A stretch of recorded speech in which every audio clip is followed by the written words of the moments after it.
Hey there, I am back with another deck review, and today I'm going to be looking at Ace Fulton's Casino Vintage Backs from Art of Play. This deck, like everything in the iconic Ace Fulton's Casino line, was designed by Brad Fulton. But after 11 different decks in the series, all different colors from pink, black, green, and gold, he decided to do a throwback to the original design for Ace Fulton's Casino. This was released in a really limited run on Art of Play a few weeks back. They only sold it, according to their website, for 13 hours up on the site. And now, as far as I know, the only way to get a hold of one of these, besides on the secondary market, is in their holiday mystery boxes that are still going on now. So if you want a chance to grab one of these, you're going to have to keep an eye out for those. Well, let's take a look at the deck and see what we think.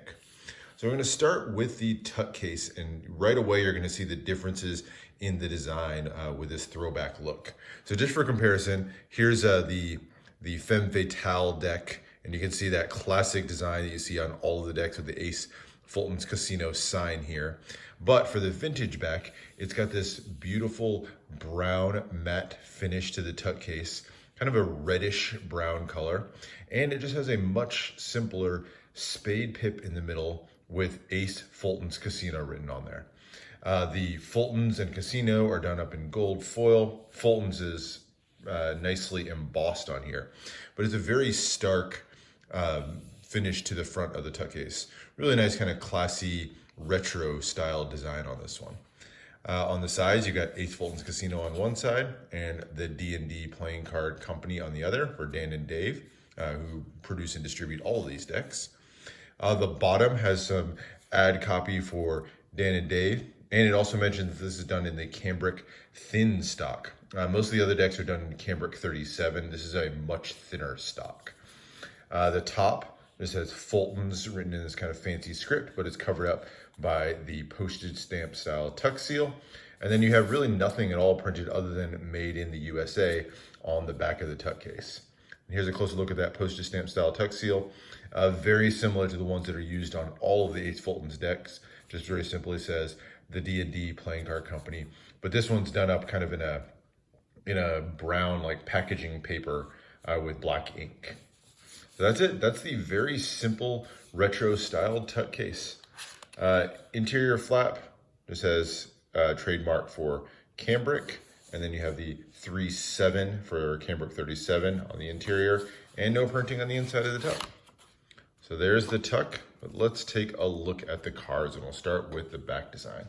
And here again, you're going to see some of the differences from the current design. So here's the current for the Femme Fatale on the left, where you can see the Ace Fulton's Casino kind of makes up that Spade Pit and it breaks the borders.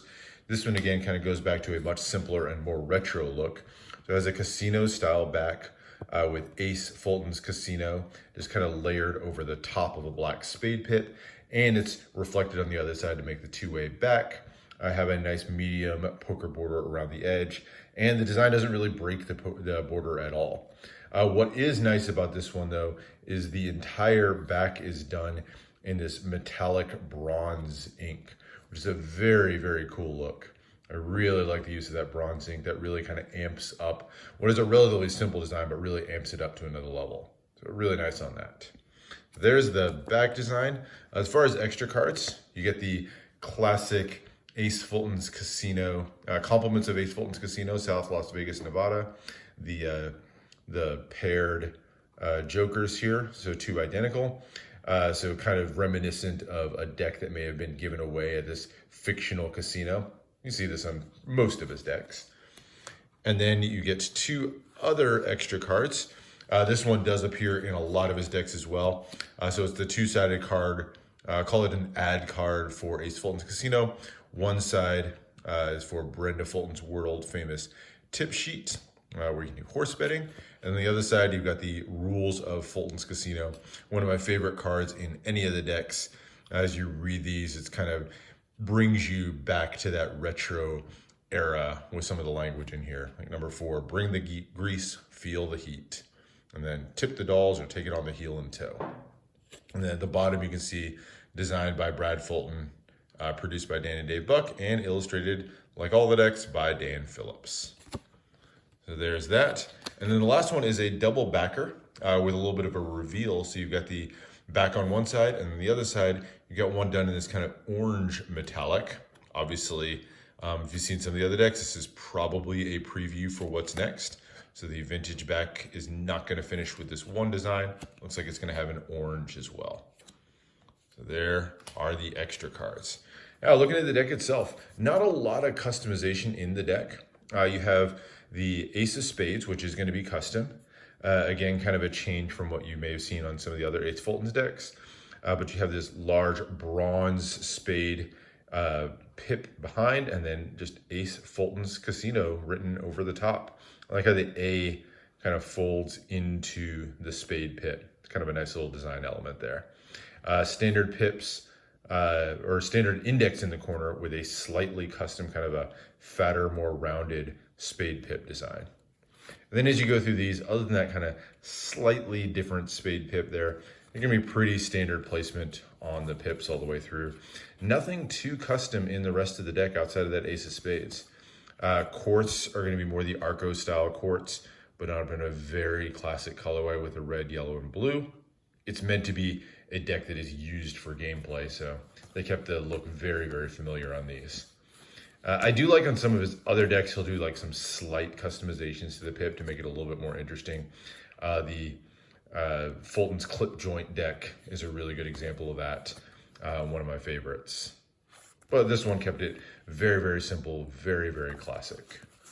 So I'll flip through this really quickly just so you can see the rest of the deck. There are your hearts, and through the rest of those. So not much to speak of in terms of customization on the deck. The last thing I'll comment on is the handling. Now it is mentioned in the beginning, cambric thin stock. It is a much thinner feeling stock. I mean, like super thin feeling. This one kind of gave it a quick measure. It looks like it's about 5% thinner than even the relatively thin stock that you find on some of the other Ace Fulton's decks that are out there. This one's even 5% thinner, which really equates to like one card less over the course of the deck. But it feels even thinner in hand, which means that it's going to fan really, really nicely. All that handling is going to be really nice. I would question just how much this is going to hold up over time with that super thin stock. But right out of the box, it fans and handles really, really nicely. You can see some of that shine from the bronze on there.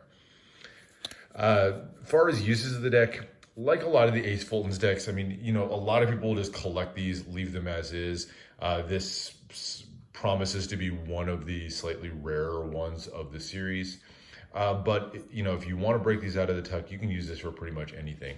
It's going to handle really, really nicely for cardistry. It's going to be a great classic deck to use for gameplay. I think it's a great deck to use for poker night. And you could use these for Magic as well. So that's it. That's the look at the Ace Fulton's Casino Vintage Back. Hope you guys enjoyed that. Let me know what other decks you want to see.